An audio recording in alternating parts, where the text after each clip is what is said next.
There are nights when people are not simply searching for sleep. They are searching for a place to set down every unfinished hope, every question that has yet to find its answer.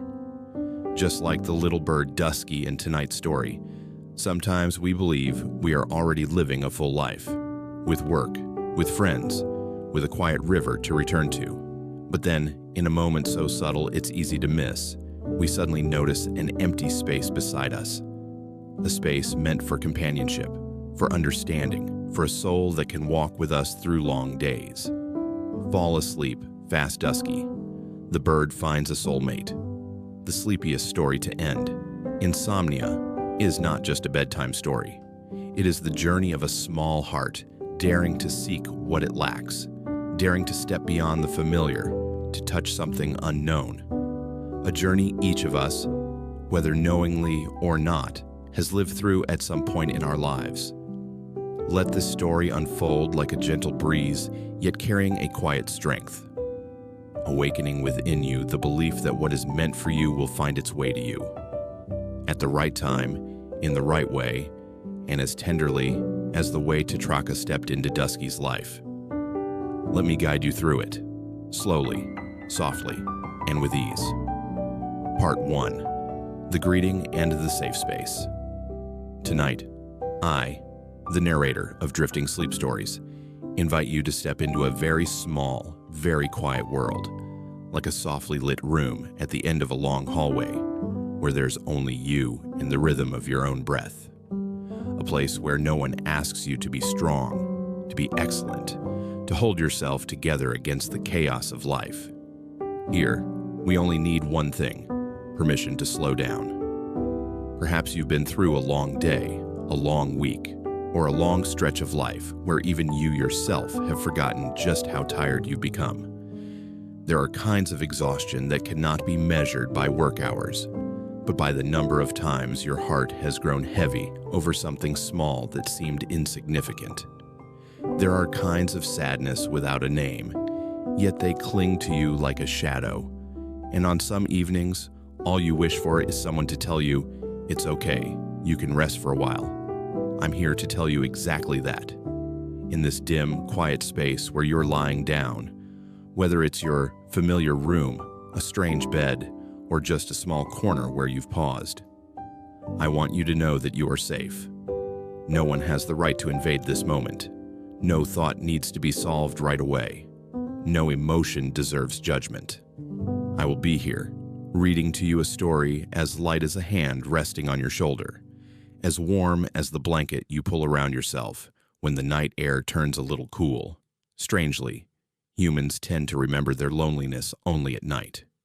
During the day, the voices, the traffic, the long list of unfinished tasks distract us from the barren land within, the land thirsting to be watered.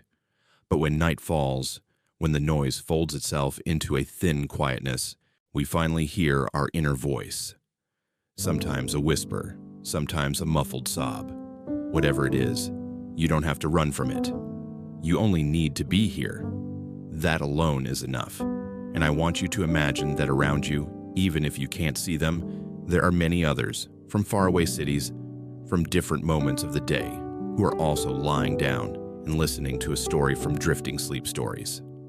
A silent community, faces unknown to one another, yet sharing the same longing, peace. In this vast and sometimes unforgiving world, there's something beautiful. We meet one another in gentleness, not through conversation, but through wordless empathy. Let me create for you a little nest of sound, where every word, every rhythm is placed down slowly, like leaves falling behind a small autumn house. Allow yourself to soften. You don't need to be strong here. You don't need to force yourself to be calm or fall asleep right away. Just let your body sink. Take a soft breath in. Feel the pillow beneath your head, the blanket resting on your shoulders, and your heartbeat slowing just a little. You may close your eyes or keep them half closed, as long as your body feels freed from the demands of the day. And if a thought drifts by, don't chase it away. Don't blame yourself for thinking too much. Imagine it as a tiny light floating on water. All you need to do is notice it, then let it drift. The river of your mind knows how to return everything to where it belongs, if you don't resist. If sleep comes, let it come like an old friend knocking at your door. If it doesn't arrive just yet, simply stay and listen to me. There's nothing to strive for, nothing to finish, nothing to achieve. This moment exists solely for your rest. In the real world, sometimes we must be stronger or try harder to move forward. But in this small world, the one you and I share, I want you to understand that you deserve a place to rest. Not because you've achieved enough, not because you've done something worthy, but simply because you are human. And every human being needs gentleness to return to themselves. I will stay with you from the first minute to the last. I will read slowly, softly, as if speaking to a friend I truly want to comfort. Every sentence will be placed down in a way that softens your mind, soothes your heart, and gently weighs down your eyelids. Tonight, let the story guide you away from the turbulence of everyday life. Let this voice be the doorway to a place without urgency, without comparison, without pressure. A place where you can breathe deeply, truly deeply, and feel yourself living, held by peace. Welcome to tonight's journey. Welcome to Drifting Sleep Stories. And now, you may begin to slow down. Part 2, Breathing and Releasing Before Sleep. Now that you've stepped into this peaceful space, I want to invite you to begin a deeper journey. A journey back toward your own body, as if you were taking slow steps along a path leading to an old house you left behind long ago. We will begin with something that seems simple, breathing. Yet sometimes, the simplest things are the ones most easily forgotten, and therefore, the ones most in need of being found again. Let your body rest in whatever way feels truly comfortable. No forcing, no strict adjusting, just finding a posture where you feel supported. It could be lying on your side, lying on your back, or any position where your shoulders drop just a little, your neck softens just a little, and your breath deepens just a little. A little is all we need to begin. Every big change starts from very small shifts, ones that are sometimes nearly invisible. Now, if your eyes aren't closed yet, gently let them fall. No need to squeeze them shut. Just let your eyelids lower, like the two doors of a little room, closing softly to preserve its quiet. And once your eyes rest, the whole world steps a little farther away, leaving room for stillness to enter. Now take a deep breath in, slowly, gently, as though you are gathering the last remaining lights of the day and drawing them into your chest. Hold the breath for a moment, right at the peak of your lungs, where the air seems to touch a cool, spacious place inside you that you've never quite noticed before. Just a very brief moment, but one that reminds you, you are alive, and your body has been working quietly for you while your mind has been busy all day. Then exhale slowly, very slowly. Imagine your whole body lowering its weight, like setting down a heavy bag of stones after carrying it for far too long, without realizing how heavy it truly was. Every small tension, every tiny worry, every wandering thought, all of it flows out with your breath. You don't need to push any thought away. You don't need to tell yourself, stop thinking. You only need to let each thought pass. If a thought surfaces, maybe something you forgot to do, something you're worried about, or simply a stray piece of memory left over from the day, imagine it as a tiny dandelion seed. You see it, you acknowledge it, and as you breathe out, you let it drift away. Not because you're trying to erase it, but because you no longer need to hold it right now. Tonight, we keep only what feels light. Take another slow breath in. Feel the cool air brushing your nose, flowing into your chest, opening a space inside you, like the soft brightness after a passing rain. If you pay attention, you'll notice your body has its own way of knowing when to soften. Your shoulders release on their own, your hands loosen on their own, your breath lengthens on its own. You don't have to do anything, simply allow your body to do what it is known how to do since the moment you were born.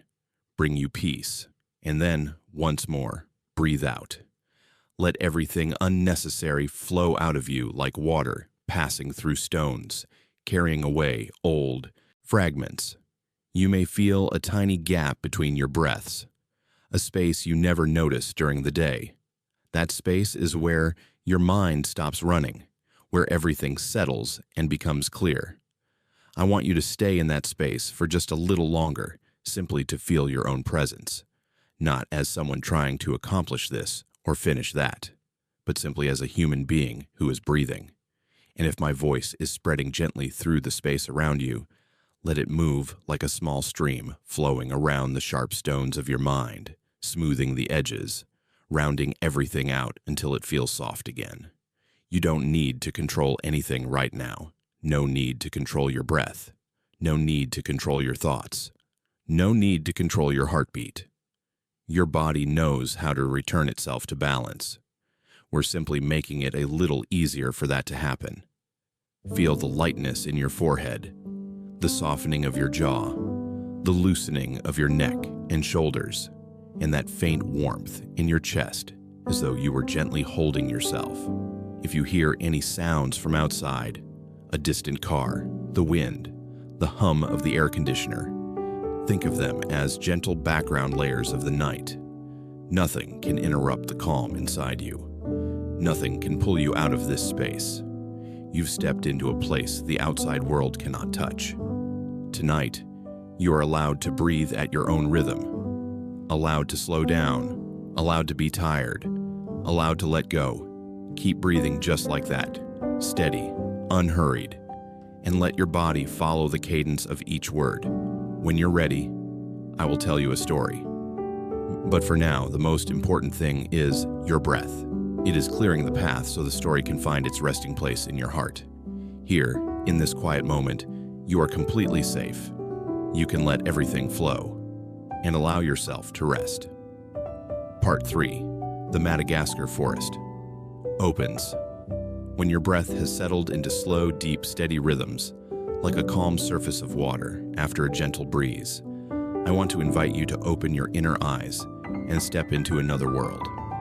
Not the world of crowded city streets, pressing deadlines, or the small, persistent worries of everyday life, but a world woven from the scent of earth after rain, from the countless shades of green in the trees, and from sounds blending so naturally into each other that it feels as if the earth itself is singing.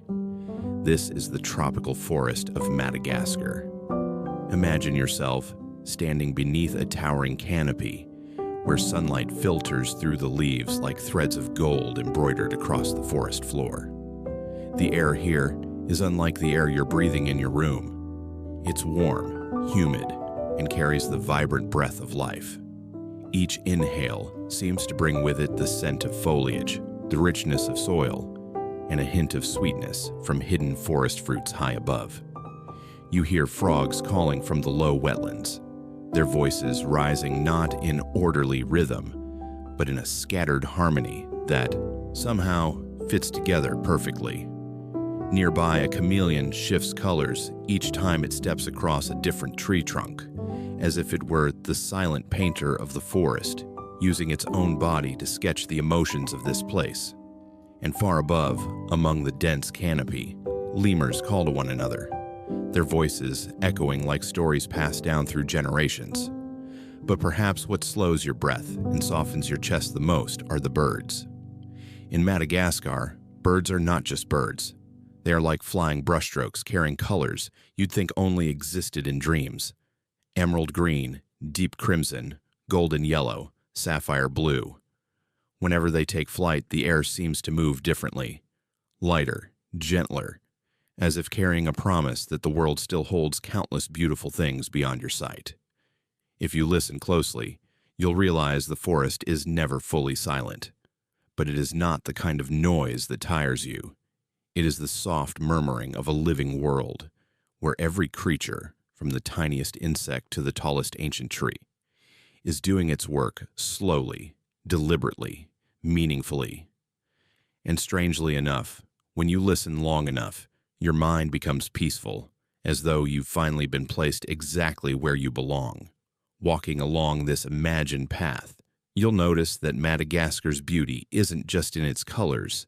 It's beautiful because it is true, because it doesn't try to become anything other than what it already is. It lets old leaves fall on their own, lets tangled vines reach out like unfinished stories, lets birdsong weave into lemur calls, lets every sound coexist without competition. A natural order without rules, and precisely because of that, harmonious. Now, in the thick of this vibrant space, you sense something waiting for you ahead. Something small, but enough to make your heartbeat flutter, like when you reach a good part of a book. This forest isn't just a backdrop. It's a doorway to a larger story, one in which you might even find a reflection of yourself. Because somewhere in this vast, lush wilderness, a tiny creature stands on a soft branch, looking out at the world, with eyes shimmering with questions about life. A creature unaware that it is about to step into the most important journey of its existence. That is where Dusky's story begins. And if you pay attention, you'll notice something fascinating. Whenever a story begins in the forest grows a little quieter. Not a haunting silence, but a silence that feels like everything is listening. The light becomes clearer. Leaves seem to pause in mid-sway. The whole forest waits, because it knows that it doesn't take grand, powerful beasts to create great journeys. Sometimes, the smallest beings carry the biggest truths. Dusky, that little bird, is a part of the forest, but also part of something larger than biological life. He is the distilled image of things we humans often hide. Loneliness knocking on the heart, the longing for connection, and the fragile yet powerful belief that somewhere out there, someone is meant for us. A forest, a breezy afternoon, and a tiny bird carrying the same things humans carry: hope, worry, expectation, and sometimes a faint sadness. That is what makes Madagascar not just a place, but a mirror. When you look into it, you are also looking into yourself, into the inner landscapes you sometimes hesitate to touch, and in that blend of forest sounds, forest light, forest breath. Tonight's story will begin, gentle yet profound, slow yet evocative. Like soft clouds drifting across the sky at dusk, you only need to follow them, and the story will guide you on its own. Take one more soft breath in. Feel the forest opening before you, and let me tell you what happens next. Part 4. Introducing Dusky, the little bird by the river. In the vast Madagascar forest, where layers of leaves weave into an endless green canopy, lives a tiny creature who carries within himself an entire, complete world. That is Dusky, the little bird with olive green feathers as soft as young leaves, a golden belly like the first streak of morning sunlight, and a bright orange patch under his beak like the final glow of a late summer dusk. He is not the most striking bird in the forest, not the one with vibrant wings that draw attention at first glance, but perhaps it is precisely this simplicity that makes Dusky special in his own gentle way. Dusky lives near the heart of the forest, a quiet river. This river does not roar fiercely or boast its strength, but flows the way things do after countless years have passed. Patiently, steadily, tenderly. All day long, its sound blends with the trembling of leaves and the faint songs of distant birds, creating a background melody that, if you listen long enough, makes you forget the world is full of noise. Dusky loves this place with a purity that needs no explanation. Every morning, when sunlight is still hesitant to touch the surface of the water, he flaps his wings in a few soft arcs to greet the new day. He flies low, close to the river, to feel the cool mist rising against his belly, just cold enough to awaken him, but never harsh. Then he glides upward, settling on his familiar branch, gazing at the flowing water, without thinking much about anything at all. To Dusky, peace is not something he searches for, but something he lives alongside every day. He spends his time observing the world around him, as if it were part of his nature. Tiny fish glimmer beneath the surface. Dewdrops rest on leaves like small pearls. Other birds fly past, each carrying its own colors and songs, as though the forest were composing a never-ending symphony. Dusky is in no rush, never hurried, never trying to become anything different. He simply exists, and that existence alone holds its own quiet beauty. Perhaps what makes Dusky special is not his appearance, but the way he feels the world. To him, the sound of running water can soften a weary heart. A leaf falling at the perfect moment can make him pause for a long time. He does not consider these things insignificant. On the contrary, Dusky believes that the smallest things are what make a life worth living. Many birds in the forest live with clear goals. Some hunt, some build nests on steep cliffs. Some sing loudly to mark their territory. But Dusky is different. It's as if he holds a quiet belief that life doesn't need to always aim for something grand to be meaningful. He finds joy in the simplest of things, and that is what makes him a creature people naturally feel tenderness toward. From the branch by the river, where Dusky often perches, he can see both the sparkling sky above and the still mirror-like water below. A vast world and a deep world meeting right where he lives. Sometimes, when he watches his reflection, Dusky feels as though he is seeing himself through the eyes of the river, small, yet never lost, just enough to belong here. The river is home, not a home with walls or a roof, but a home the way a heart understands it. A place to return without carrying burdens. A place where nothing needs to be proven. A place where every sound is gentle and every movement exists for a reason. There's plentiful food, tiny seeds, ripe fruits, insects light as musical notes. Friends live nearby, greeting one another each day with familiar chirps like neighbors, exchanging soft, caring hellos. And there are long afternoons when the sunlight stretches across the water in warm golden ribbons. And Dusky simply sits there, listening to the forest, as one listens to a story that doesn't need to be fully understood to be beautiful. In that world, Dusky believed he needed nothing more. Everything seemed complete.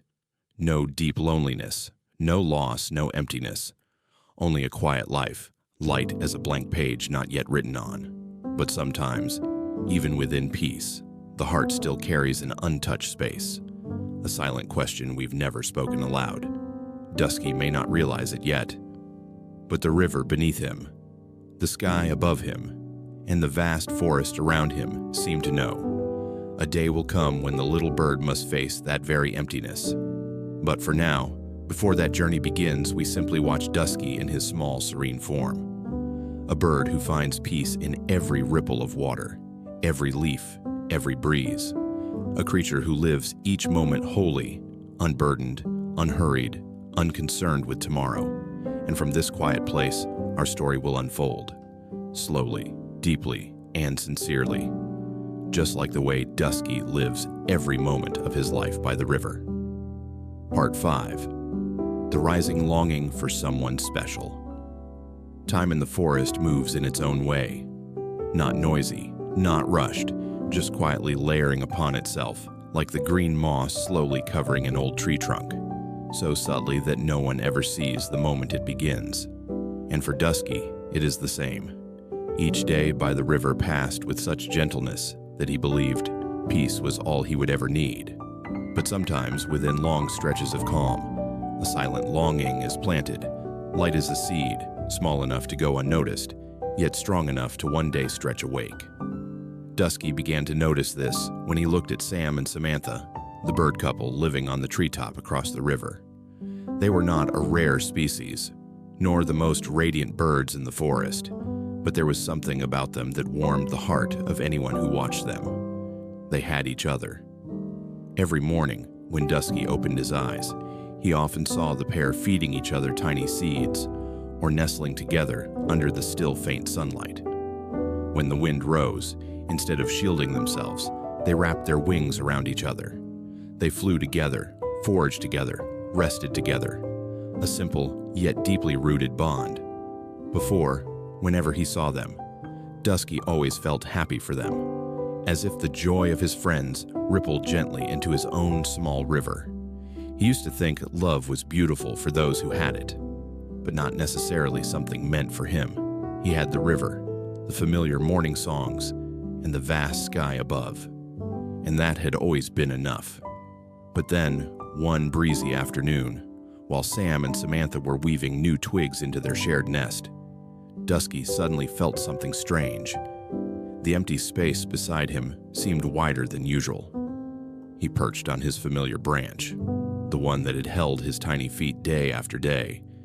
Yet this time, it felt like sitting alone in a small boat drifting across a wide lake. The wind still blew. The sunlight still poured gold on the water.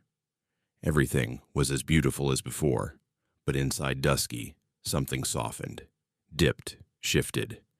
He didn't understand it right away. He simply looked at the leaves trembling above, watched the light dancing on the river's surface, sights that had always filled him. But today they couldn't fully soothe the subtle growing emptiness blooming in his chest. Dusky wondered, what would it be like if someone were sitting beside me right now? What would it be like to have another bird who knows my song, knows which fruits I like, knows which side I tend to sleep on? These questions arrived gently, like a breeze passing over an empty patch of land. But once such a breeze arrives the first time, it returns a second, a third, eventually becoming a small but unforgettable voice inside. Dusky began noticing things he had never paid attention to before. When two birds drank together by the riverbank, he wondered what it would feel like to drink alongside someone. When they flew as a pair, wings brushing lightly, he wondered what that soft touch felt like, whether it warmed the heart in a special way. And when night came, and they nestled together to keep off the cold, Dusky suddenly realized he often slept alone, perched alone, and woke alone. Before, that had never made him sad. But now it felt different. Not because he was lonely, but because he wanted to share. Some longings are not born from lack, but from witnessing the beauty of companionship. Seeing the warmth between two beings makes one's own heart quietly ask, could I ever have that too?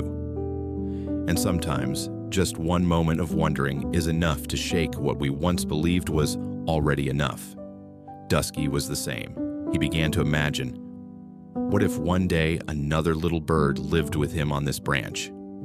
They would weave a nest together, arranging each leaf and fallen feather into a snug little home. They would fly around the river, one leading, one following, then switching roles. They would giggle softly upon discovering a patch of ripe fruits. And when evening fell, they would sit side by side watching the last light glide across the water. In those few seconds of imagining, Dusky's heart bloomed like a bud meeting sunlight. A quiet voice in him whispered, maybe I'm ready for this. Yet longing, when it first begins, often arrives without certainty. It enters the heart on the softest of feet, leaving faint prints we are hesitant to read aloud. Dusky didn't know whether this desire was too big, too unrealistic, or whether he was deserving of it at all. But deep within, he knew the voice was real. One afternoon, as Dusky watched Sam and Samantha gently preening each other, he realized the emptiness inside him was no longer a frightening darkness. It felt like a patch of earth waiting to be planted, a seed of hope, a seed of love. And in the very moment he understood this, Dusky realized something important. The longing for someone special did not make him weaker. It made him more alive. It gave him purpose, gave him the courage to step beyond his comfort zone. And most importantly, it reminded him that his heart was still open, still spacious enough for someone to enter. So from being a little bird who only loved the river and the small moments of life, Dusky began longing for something bigger. A shared nest. A home filled with the laughter of two souls instead of one. His story begins exactly in that moment. The instant when a quiet longing becomes a clear desire, and a clear desire becomes a resolve. Beautiful things often begin softly just like that. And Dusky, without knowing it yet, was standing right at the threshold of a journey that would change his life. Part 6. The decision to set out in search of a soulmate. There are moments in life that arrive suddenly, yet carry the weight of an entire long journey. They don't need announcements, drums, or clear signs. They simply appear, like a leaf unexpectedly landing on the surface of the water, like a cloud quietly changing color. And we know, even if just for a fleeting second, that we will never be the same again. For Dusky, that moment came on a morning with a soft breeze, when the first strands of sunlight fell onto the river, like delicate threads of gold. He stood on his familiar branch, watching Sam and Samantha chirping, softly as they fed each other tiny berries. The pair had no idea that this simple, tender scene was stirring within Dusky, a longing so strong it made his wings tremble. It was no longer the quiet desire from previous days. It had grown into a decision, a clear voice rising from deep within. Dusky took a deep breath.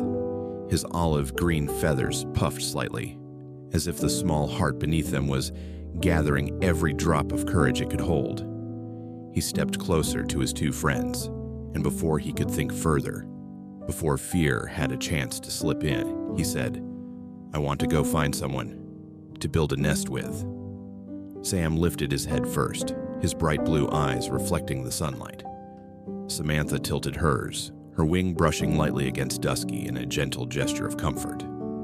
They did not look surprised, as if they had sensed this change in him long ago and were simply waiting for him to gain the courage to say it aloud. "Dusky," Sam smiled, his voice warm as a soft breeze. "You're one of the rarest birds in this forest. We've flown far, but we've never met anyone quite like you." He had heard that many times. Each time it felt different, sometimes joyful because of his uniqueness, sometimes painful like a brittle twig snapping, because rare often echoes with lonely. But today, when Sam repeated it, Dusky felt neither sadness nor pride. He simply understood this. His rarity could not be the reason he stopped searching for what he wanted. Samantha gently leaned her head toward him. "But, you know," she said, "that very uniqueness is the reason someone out there will see you, understand you, and choose you." Her words weren't flattery. They were a quiet affirmation of something Dusky himself had never dared to fully believe. That perhaps someone out there was searching for him too, just as he was searching for them. Dusky folded his wings slightly, as if holding that newly gifted belief close to his heart. The river below glimmered with tiny reflections, as though it too was cheering for him. The treetops rustled with the wind, like a blessing from the ancient forest. "I don't know where to start," Dusky admitted, his voice soft but steady. "But I want to try. I want to step off this branch and see what the world has for me." Sam placed a tiny claw on his foot, his eyes serious yet gentle. "Every journey begins with a single flap of the wings," and Samantha added, "And we'll be here. You'll always have a home to return to." Those words lingered in the air, like a soft carpet beneath Dusky's feet, helping him stand firmer. Sometimes, the support of friends is what gives one the courage to leave the safe place. Love begins in the heart, but the journey to find it often needs the hands of those who believed in us before we believed in ourselves. When the wind shifted direction, Dusky knew the moment had come. He stood tall, lifting his small beak with its bright orange streak. The morning, sunlight caught in his shimmering eyes, making him look like a tiny but determined vow. He spread his wings, feeling each feather quiver with nervousness, hope, and the silent belief that something awaited him ahead. Sam and Samantha stepped back to give him space to take off. "Good luck, Dusky," Samantha whispered, and Sam added, "Not everyone finds the one meant for them, but if anyone can do it, it's you." Without waiting for his heart to steady at, without giving fear the chance to tug at him, Dusky flapped his wings powerfully. From the familiar branch, where he had lived, dreamed, and found peace, he rose into the air, leaving behind the wind and the quiet cheers of his two friends. He flew into the vast forest, where sunlight pierced through layers of leaves and sparkling patches. The forest opening before him no longer felt like the place he had lived since childhood. It became a new world, a realm of possibilities, of stories yet unwritten. Each wing beat pushed him further from hesitation and closer to the thing his heart had once only whispered for. Above him, the sky was so blue it seemed to have no boundaries. And like that sky, Dusky's journey was now wide open. He didn't know who he would meet. He didn't know how far he would have to fly. He didn't know whether his heart would ache or rejoice, whether it would be scratched or bloom. But none of that mattered. What mattered was this: Dusky had chosen to step into the journey. And sometimes, that alone is the greatest leap a small heart can make. Part 7. The First Encounter. Vanga, the bird who likes being alone. Dusky flew through layers of deep green foliage, where sunlight dripped down in sparkling beads like golden dust. He carried within him the youthful excitement of a soul that had just decided to step into a journey whose destination even he did not yet know. But just like anyone who has newly touched the edge of hope, Dusky believed that something beautiful could appear at any moment. A glance, a ray of sunlight reflecting in someone's eyes, a soft call. Any of these could be the beginning of something deeper than he imagined. And then, among the thick leaves, he saw her. A blue silhouette perched on a long branch, so still that he felt she might have been woven out of the sky itself. Vanga, the name that would later remain in Dusky's memory as the first lesson of his journey. Her feathers carried a clear blue like the surface of a morning lake, and her tail was dotted with tiny black specks like lost stars in the sky. The sight made Dusky's heart beat faster, not because she was dazzling, but because she possessed the quiet beauty of things that touch us gently, silently. The beauty of something that doesn't try to impress, yet makes us want to draw closer.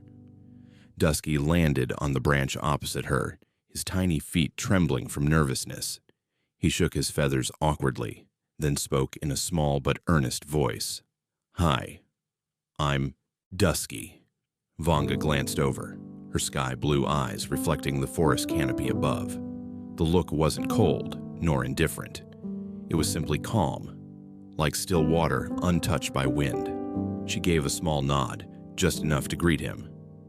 Gathering his courage, Dusky continued, "Would you like to go foraging with me this afternoon? The river is really beautiful today, and there are lots of ripe berries." The moment right after his invitation stretched long, like a held breath. Dusky hoped the way a leaf hopes the wind will carry it somewhere new. Hoped the way a river hopes to someday reach the sea. Something in him opened. The longing, the wish to be understood, the desire to have someone fly beside him. But Vanga did not fly toward him.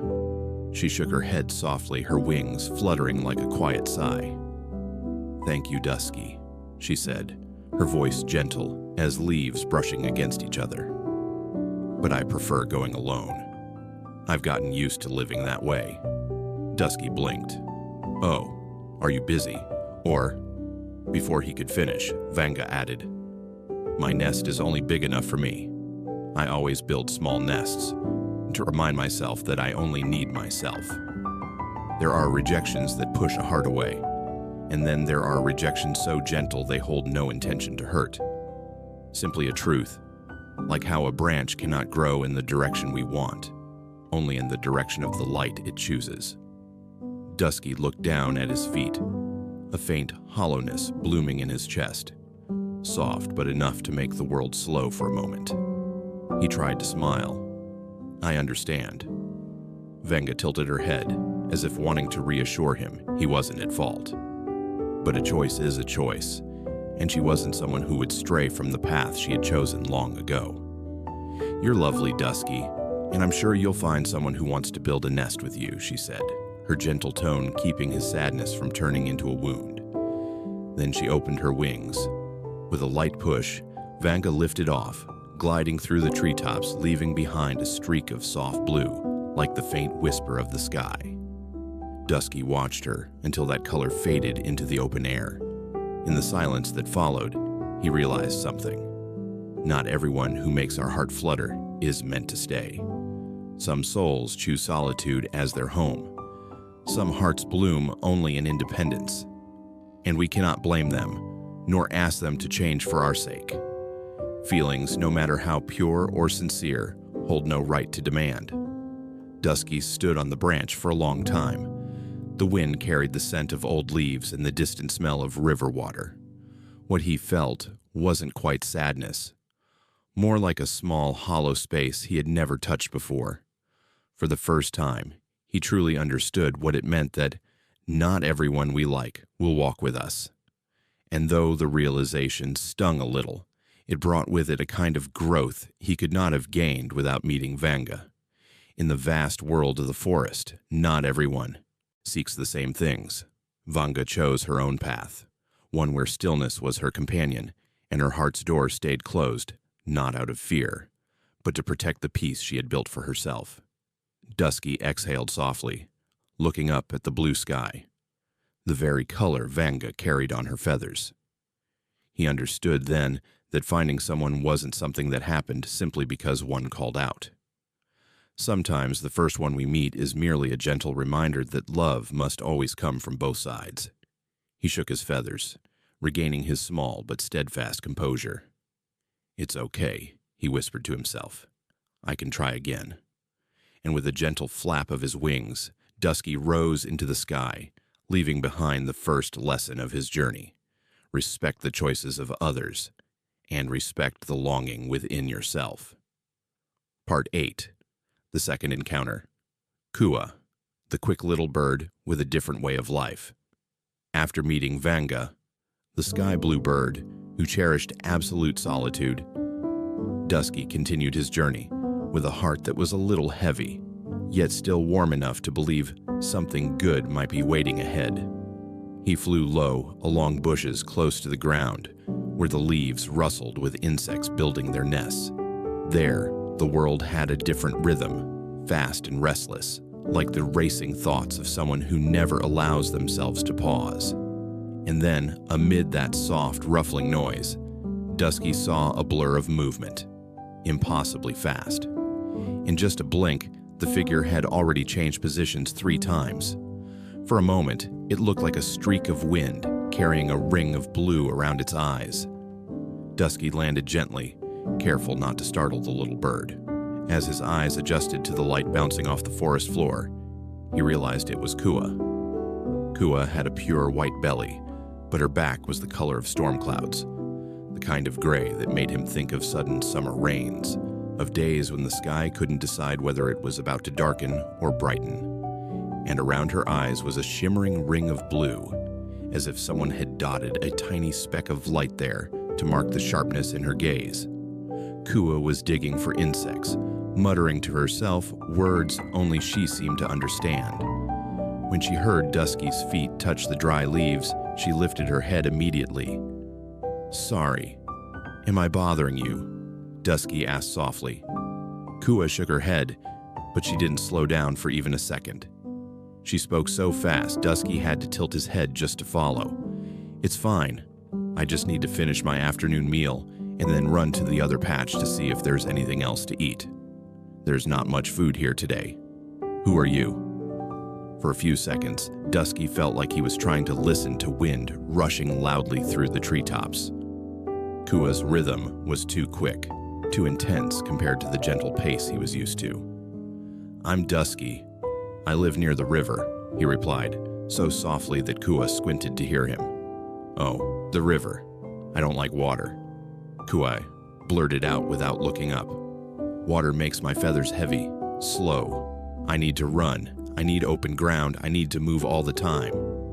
She talked. She moved. She searched for food, all within the same breath. Dusky watched her, feeling a faint spark of hope rise in his chest. Something about Kua struck him as special. Her quickness, her decisiveness, her boundless energy, things he had never seen in anyone else. Maybe, just maybe, could she be the one? Gathering all his courage, he said, "If you'd like, I could show you places with lots of berries and insects. Near the river, the breeze is really nice. My nest is there too."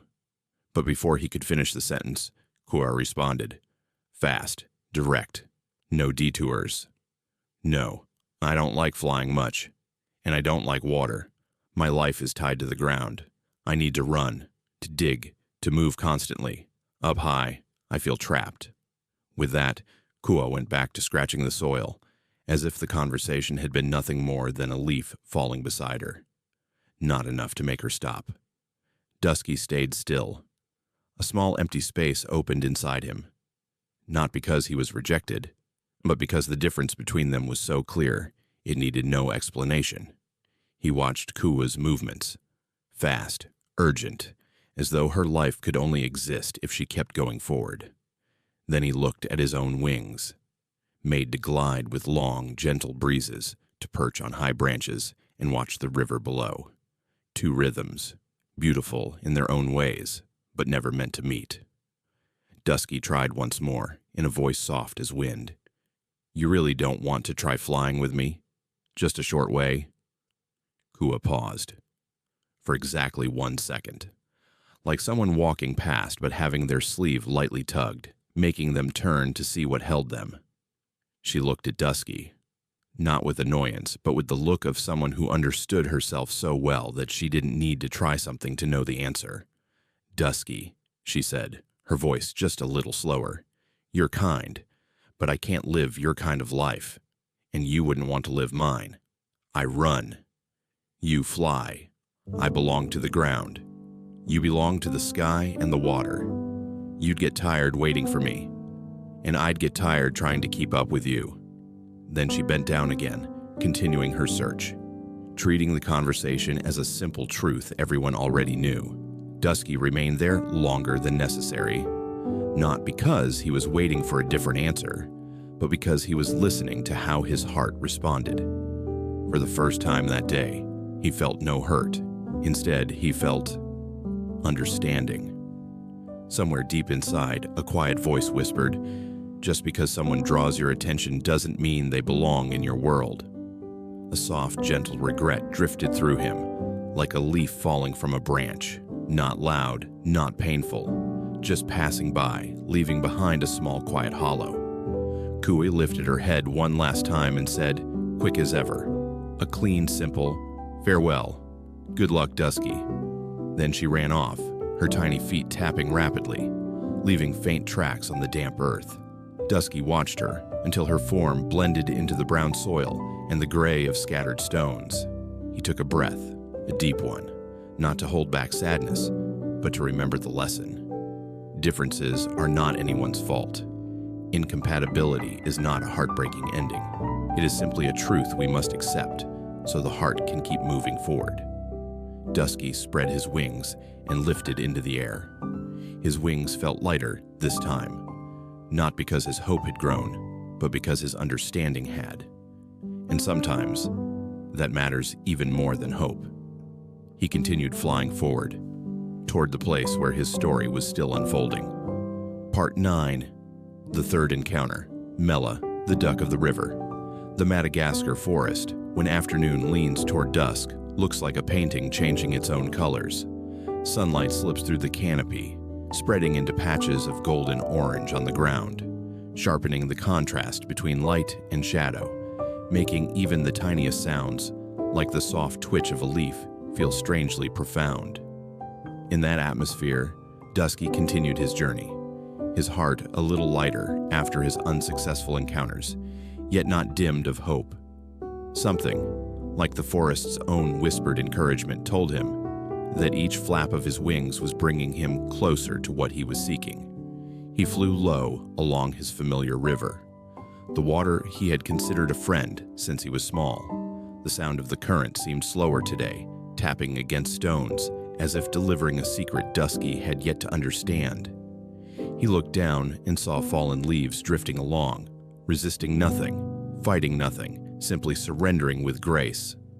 A part of him wished he could release his worries the same way. And then he saw a new figure, a creature standing right at the riverbank, so different from the birds he usually met in the treetops.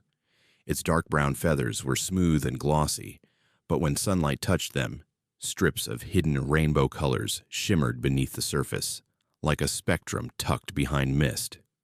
It was a duck, much larger than Dusky, yet with eyes as gentle as those who have lived long enough to know peace is the most precious thing of all. Dusky landed nearby, standing a short distance from the duck. He pressed his beak together nervously, gathering courage before saying in the most sincere voice he had, "Hi, I'm Dusky. Your feathers are really beautiful." Mela lifted his head, his brown eyes gleaming in the afternoon light. No surprise, no arrogance, just a warmth like sunlight passing through an old window. He fluffed his feathers slightly, the instinctive reaction of someone pleased. "Thank you. I'm Mela," he said, and the smile in his voice made Dusky's heart relax a little. They were silent for a few seconds, as if testing the presence of each other. Dusky was used to talking to little birds, the ones who fluttered among branches. Mela, on the other hand, was not hurried, not gliding through the air. He stood firmly by the water's edge, as if his whole life followed a different rhythm, slower and deeper. Seeing that Mela showed no discomfort, Dusky gathered more courage and continued. "If you're free, would you like to forage with me this evening?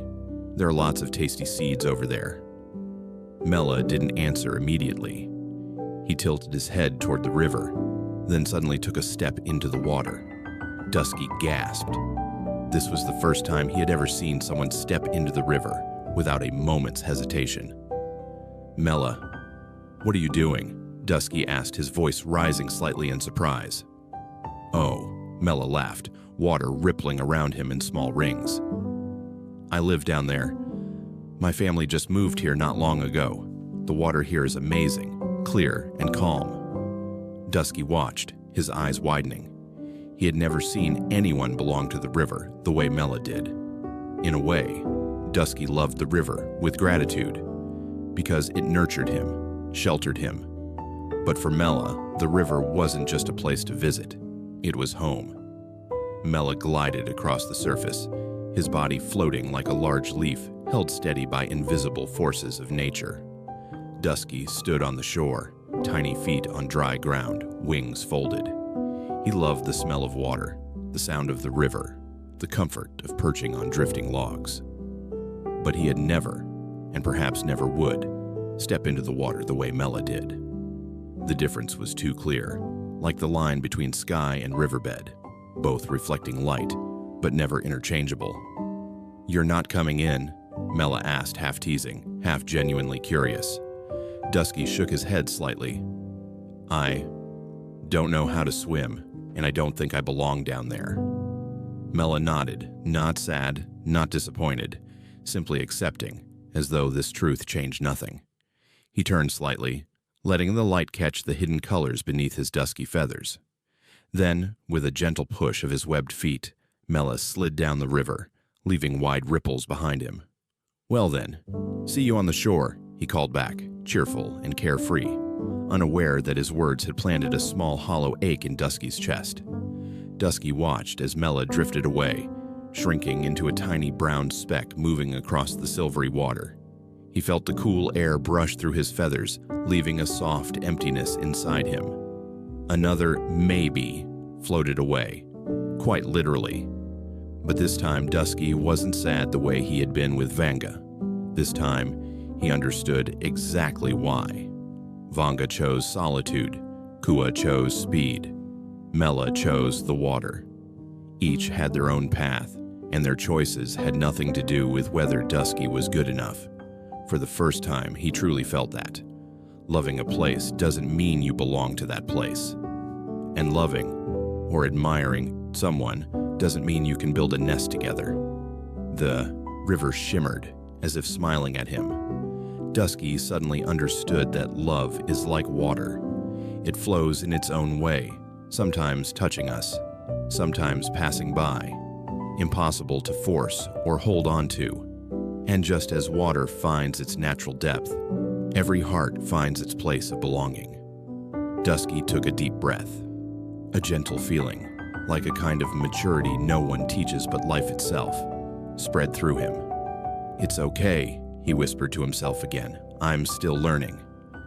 Then he lifted his wings and flew upward, leaving behind the glimmering water and another lesson in his journey of searching. Part 10. Returning to his friends and the moment of hesitation. After 3 encounters, 3 moments of hope opening and then dissolving like thin morning mist, Dusky felt his wings grow heavier, not from fatigue, but because his heart had brushed against reality for the first time. The afternoon drifted slowly, the forest shadows stretching into soft, dark fabrics, like old blankets draped over everything, giving the world a quietness that made one instinctively breathe softer. Dusky flew more slowly than usual, as if each flap of his wings needed careful consideration. Exhaustion wasn't the worst part. The worst part was the feeling in his chest, something suspended between sadness and emptiness, where the things he longed for were no longer within reach, yet not far enough away to call it disappointment. It felt like returning to a familiar place only to discover it had changed slightly. Not enough to make you sad, but enough to make you pause and wonder, is it me who changed? Or did this place change? Dusky headed toward the branch where Sam and Samantha were waiting. From afar, he could already see the 2 small iridescent figures gently touching their heads together. They didn't say anything, and they didn't need to. The sight alone was enough to remind Dusky that love isn't just about luck. It's about meeting the right one at the right moment. And sometimes that has nothing to do with effort, and everything to do with the forest, the wind, and something larger than all of it. He wanted to return, wanted Sam and Samantha to ask how he was doing, wanted their comfort, wanted permission to be vulnerable for a while. But the natural rhythm of the forest always knows how to slip into every creature's story exactly when needed. And in that moment, a bright teal shimmer beneath the leaves caught his eye. It was a bird he had never seen before, not like the ones he saw along the riverbanks, not like Mela, with his hidden rainbow hues beneath brown feathers, not like Vanga, with her calm sky-blue quietude. This teal wasn't soft or distant. It was vivid, like the first confident stroke of paint on a blank canvas. Bold, distinct, but not boastful. The bird stood still by the water, with the posture of someone waiting for something they knew would come, but refused to rush. Dusky froze mid-air. A tiny voice inside him whispered, "Go back. Ask Sam and Samantha what you did wrong. They'll give you advice." That voice sounded like wind slipping through leaves, soft but audible. After 3 consecutive disappointments, Dusky couldn't help doubting himself. Was I too eager, too hopeful? Or am I truly so different that no one fits with me? The questions came all at once, making his flight wobble slightly. But another voice, quieter yet steadier, rose from somewhere deeper, a place where instinct and hope still lived. But what if this is your chance? What if trying one more time is all it takes? Even with his heart tired and sadness still pooling in his chest, the excitement of a creature who still believed in goodness hadn't disappeared.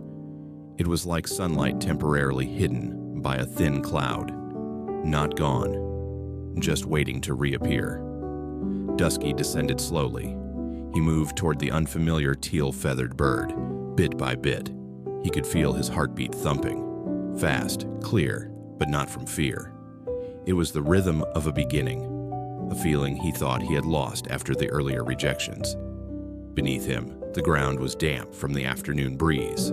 The river still flowed, but its sound was softer now, as if holding its breath to see what would unfold.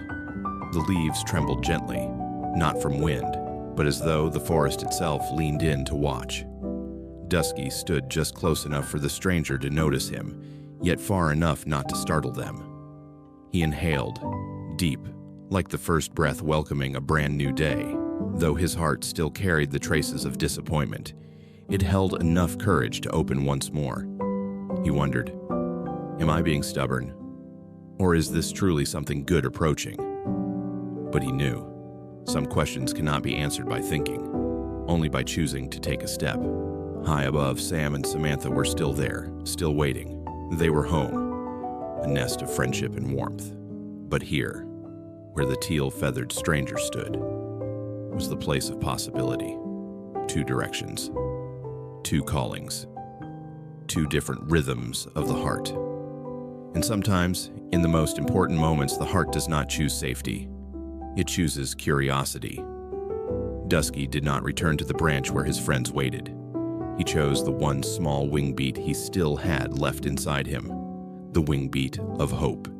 He took a few small steps closer, inch by inch, toward the teal-feathered bird. In that moment, the forest fell into a beautiful kind of silence, the kind that makes every decision feel clearer. Dusky had no idea what would happen next, no idea whether this hope would fade away like the others. But he knew one thing: a heart, no matter how small, always has room for one more chance. And so he landed near the stranger, ready once again to step into the sky of the unknown. Part 11. The Stranger Bird, a lesson on differences and boundaries. Dusky moved closer to the stranger bird, with the bright teal shimmer, his heart caught between excitement and cautious hope. But after only a few small steps, that hope quietly shifted into surprise, and then into a strange, familiar realization, like someone placing a gentle hand on his shoulder to whisper, "You've met this one before." Because the bird wasn't a stranger at all. It was Mela, the duck of the river he had met earlier. But today, under the slanting afternoon light, Mela looked completely different. The teal shimmer wasn't his feathers.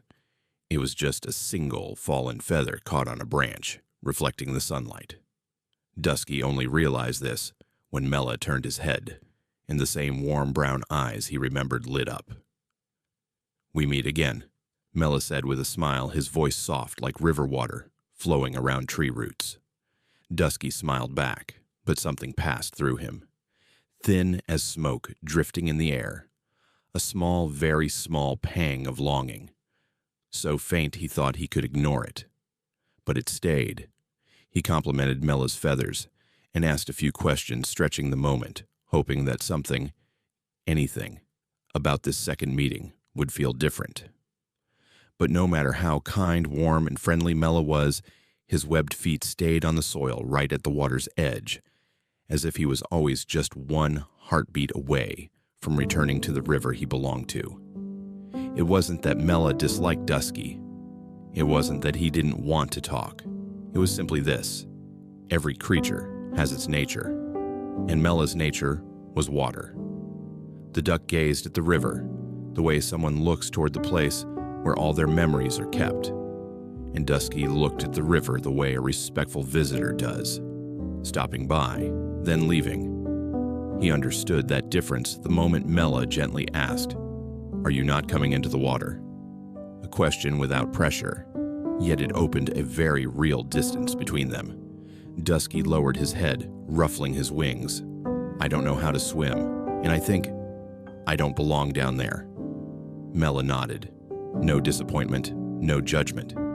Just the quiet understanding of someone who knows his own limits and honors the limits of others as well. In that moment, the air thickened, not sad, but full of unspoken truths. Dusky continued walking along the riverbank. Mela slipped into the water, his body gliding so smoothly that Dusky thought he had no weight at all. The river wrapped around Mela like a mother's embrace, around a child who has been away too long. For Mela, the river wasn't just a place to live. It was the deepest home of his soul. Dusky stood on dry land, watching Mela glide away, like watching something he admired but could never touch. And for the first time in his search, he learned a lesson no one speaks aloud. Yet everyone understands. Not every admiration leads to companionship. He thought of Vanga, the sky-blue bird who preferred solitude, beautiful in a way that could break one's heart. But her world was as closed as a tiny nest built for one. He thought of Kua, the fast, restless bird whose words rushed like wind through bamboo. Her world was movement, schedules, urgency. And in her world, the ground was home, not the sky, not the river. Then he looked at Mela, gentle, warm, sincere. But that sincerity belonged to the water, not to the high branches Dusky called home. 3 encounters, 3 different worlds, 3 beautiful things. Yet none of them belonged to Dusky in the way he hoped. He stood there a long time, a soft hollowness settling into his chest, like a leaf accidentally caught between currents. Not falling, not flying, just floating, brushing against something deep inside. But beside that small sadness, something else began to grow. Quietly but powerfully, like a sprout pushing its way through soil. The ability to distinguish admiration from compatibility. He began to understand. Some things are beautiful only to be admired, not held. Some souls are whole in their own world, and you don't need to force yourself into their space. And some differences aren't mistakes, they're simply truths. He whispered to himself, "Not everyone who makes my heart flutter is meant to walk with me, and that's okay." Because a seed of change had begun to sprout within Dusky, the seed of acceptance. Not acceptance that gives up, but acceptance that a heart must also be wise enough to know which path is truly meant for it. The afternoon wind shifted. Out on the water, Mela turned back, raising one wing in a wave. A gentle farewell, without promises, but without closing any doors either. Dusky returned the gesture with a small smile. He knew Mela would always be a beautiful part of this story, a memorable chapter, even if not the one leading to the shared nest he dreamed of. As Mela disappeared down the river, Dusky felt his heart lighten. He hadn't lost anything. In fact, he felt as though he had been given something back through a clarity he never had before. He opened his wings, not quickly, not urgently, but slowly, as if carrying his new understanding into the wind. And as he rose higher, the forest seemed to expand around him, as if opening a new, wider space just for him, the little bird, who grew wiser that afternoon. Because sometimes, to move closer to the one who truly belongs to us, we must first meet those who do not. And Dusky, with his quiet sincerity, had taken that important step. Part 12, the look of Sam and Samantha in a familiar yet unfamiliar silhouette.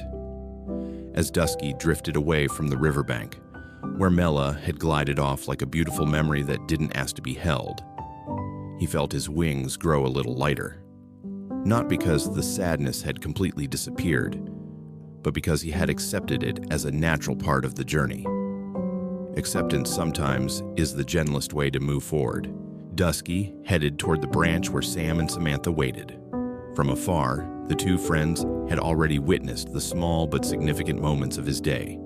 The attempts, the disappointments, the confusion, mixed with hope in every flap of his wings.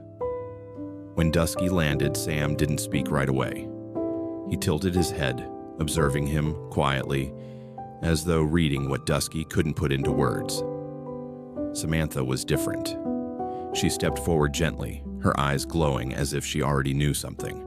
Some creatures see deeper into the world, not with their eyes, but with intuition and understanding. Samantha was one of those. She touched Dusky's wing lightly, a gesture that soothed and strengthened all at once.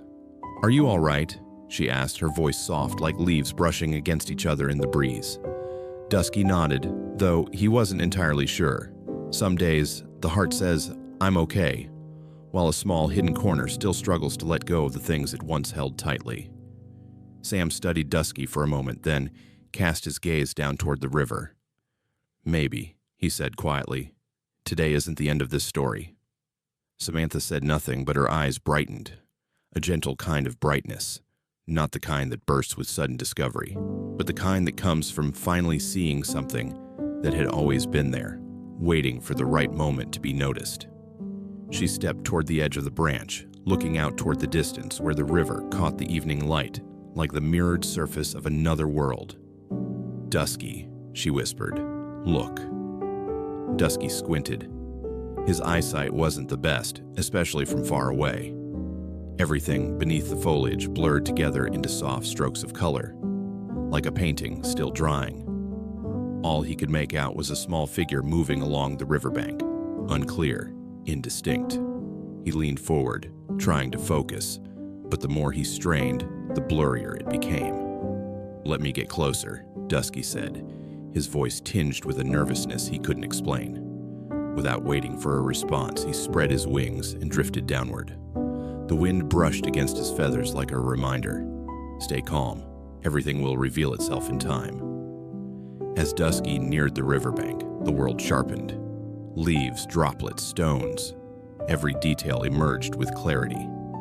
And then the figure Samantha wanted him to see became clearer than all the rest.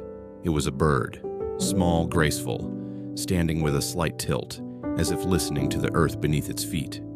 Its feathers. Olive green down the back, the gentle, muted green that calls to mind quiet mornings after rain.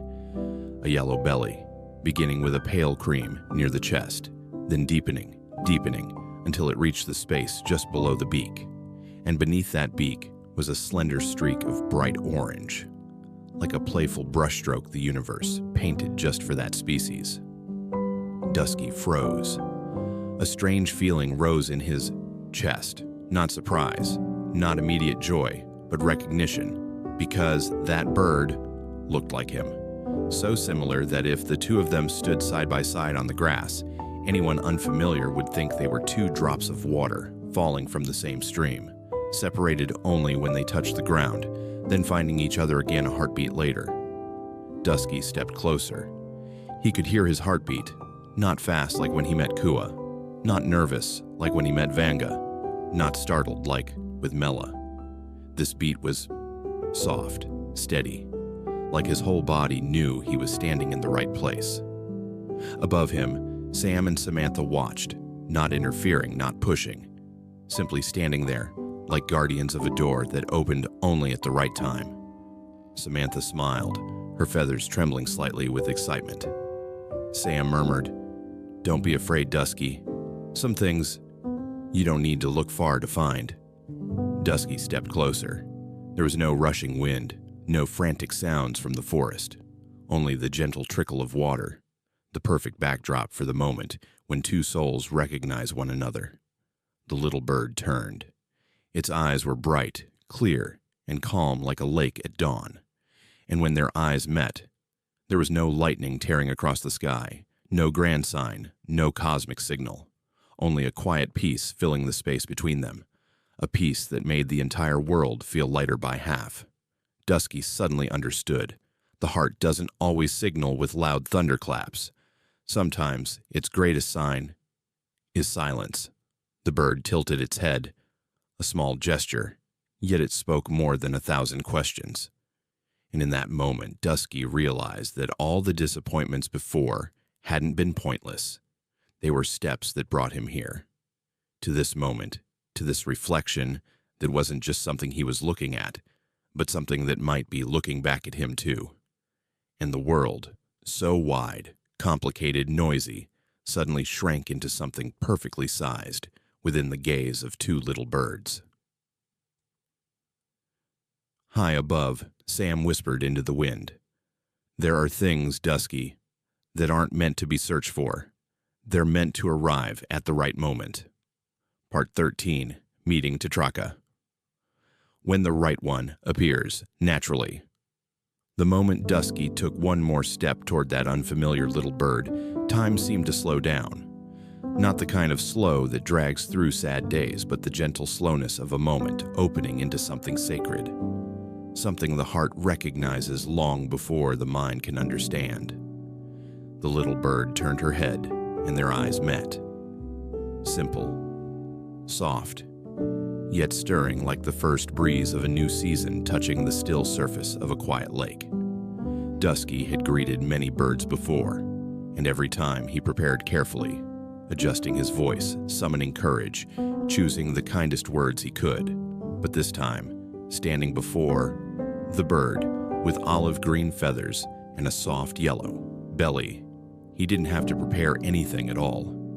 The words flowed out of him, naturally, like a stream running over stones that have known its path for years. "Hello." His voice was small but not trembling, small but not weak, small as if knowing the one standing before him would hear him, even if he whispered nothing more than a breath. And just as his instinct told him, the little bird turned fully toward him. Her eyes were clear, bright, and serene, so calm they warmed Dusky from his chest to his throat, a warmth that spread through his wings like sunlight living inside him, waiting only for the right presence to awaken it. "I'm Tetrakka." Her voice was soft like a flower petal falling through the air, light, delicate, yet strong enough to carve a bright line across Dusky's thoughts. Dusky stood still for a few seconds, not because he was flustered, but because this feeling, this sense of being seen without having to explain, felt both familiar and long forgotten, like the morning bird song you didn't know you missed until you heard it again. Tetrakka stepped closer, each step small yet confident. No hesitation common to first meetings. No sense that one had to convince the other of anything. They stood before each other as two birds landing gently on the same breeze. "Would you like to go foraging with me?" Tetrakka asked, and her question felt as simple as if she were saying, "Would you like to step into a beautiful moment with me?" No rushing, no pressure to answer immediately, just a pure, natural invitation, light, sincere, and free of anything heavy. Dusky didn't need to think long. He didn't need to wonder whether this was the right chance. He didn't need to compare her to the others he had met. His heart had spoken long before his mind could try. Yes, but he didn't say it out loud right away. He simply stepped a little closer, and the way Tetrakka tilted her head, welcoming, made him realize the answer had already been understood before it was ever spoken. They flew together. No one led, and no one had to struggle to keep up. Dusky realized that when two rhythms naturally match, the world becomes effortlessly gentle. Not because they are the same in every way, but because they meet each other at the right points, like two curves that touch perfectly at their center. Tetrakka showed him small bushes full of ripe berries. The way she picked the red fruits was so graceful and soft that Dusky felt like he was watching a delicate bird dance. And Dusky showed her where swarms of insects gathered when the wind shifted. He explained in a small, breathy voice, nervous. But Tetrakka didn't miss a single word. She didn't just hear, she listened. It was something Dusky had never truly felt from anyone else. When the sun tilted toward sunset, they flew low along the riverbank, where the light shifted from gold to honey to warm amber. Each time Tetrakka moved her wings, the sunlight seemed to cling to her feathers, glowing softly. In that moment, Dusky understood why his heart felt so calm. Not because Tetrakka was beautiful, not because she was gentle, not because she resembled him, but because, standing beside each other, neither of them had to try to be anything else. They simply were. And that was enough. When they returned to where Dusky lived, Sam's voice drifted down from a high branch. "Been gone a while, huh?" But instead of teasing, his tone sounded as though he were witnessing something quietly wonderful. Samantha stood beside him, her eyes glimmering as if she had known the outcome since the afternoon began. Dusky felt shy. Tetrakka felt a little timid too, but the shyness was soft, gentle, and genuine, like the first breeze of a new season bringing fresh scents into the forest. No one spoke much. No one needed to. Some moments become clearer without words. This was such a moment. As the sky shifted into a soft lavender hue, Tetrakka bowed her head slightly, the thin orange line beneath her beak, as beautiful as the final streak of sunset, tilting softly. "Tomorrow, would you like to forage with me again?" she asked. Dusky felt his heart touch something beautiful, something that made the river, the trees, and the evening light feel like a backdrop arranged just for them. "Yes," he said, not trembling, Not unsure, not rushed. Simply like the sun rising after a long night. And the two small birds stood beside each other, close, yet leaving just enough space to honor each other's breath, like two musical notes that naturally harmonize in a way that cannot be separated. Not every journey needs to be long. Not every bond requires effort to form. Some things, like Tetrakka, arrive at the exact right moment, light as a breeze, yet strong enough to change a whole heart. Part 14, The Finished Nest and a Gentle Ending for Sleep. The late afternoon slowly shifted into a softer shade, as if the sky itself wanted to hold its breath and make room for a private moment between two little birds. Dusky and Tetrakka flew low along the riverbank, their wings brushing the air as lightly as thin pages turning. Every movement between them seemed natural, never an effort to look like a pair, but as though their wings had always known the rhythm of each other. They stopped at a bush with honey-red berries. Tetrakka tilted her head, picked one berry, and nudged it gently toward Dusky. That tiny gesture, small enough to be swept away by the wind in an instant, was somehow enough to send a warm pulse rising from Dusky's tiny feet all the way into his chest. He picked a crisp insect seed and shared it back with her. The two little birds giggled, an almost unheard-of sound from Dusky in the rainforest. And in that laughter lay a kind of healing neither of them could name. The forest seemed to fall quiet for a beautiful reason. The leaves stopped rustling. The river flowed slower, as if afraid to disturb the subtle meeting of two small heartbeats. When the sun began to sink behind the tall trees, the last light stretched across the water in a band of honey-colored orange. Dusky inhaled deeply, not to gather courage, but to hold on to this moment just a little longer. Tetrakka. His voice was so soft that even he was surprised by the tremble in it. Would you like to see the nest I've been building? Tetrakka turned toward him. In her eyes there was no hesitation, only a softness, like a petal falling onto an afternoon lake. I'd love to. Just 3 words. Yet, in those 3 words was an acceptance so gentle that the entire weight of the world seemed to dissolve. They flew toward the large tree where Dusky had spent many days building his little nest. A nest still incomplete, with gaps and uneven spots, like a heart still learning how to mend the invisible spaces inside it. When they landed on the branch, Dusky felt a flush of embarrassment. Please don't laugh. It's still pretty unfinished. Tetrakka didn't laugh. She stepped into the nest, touching each piece of dry grass, each leaf, each vine that Dusky had carefully gathered. A different kind of tenderness, quiet, unshowy, spread from her presence. It's beautiful, she said, and her voice sounded as though she were speaking about something with a soul. Dusky looked down, his wings folding shyly with emotion. He had once imagined someone seeing this nest and asking, "Why is it so small? Why is this part still loose? Did you make it all alone?" But Tetrakka didn't look at the flaws. She looked at the meaning, the nest built from sincere longing. She stepped out, flew down to the ground and picked up a large, golden leaf. Then she returned and placed it in the innermost corner, where the light barely reached. "This spot needs a little color," she said, as if the leaf had been born for that exact place. Dusky smiled, a gentle, expanding smile that opened his heart one beat wider.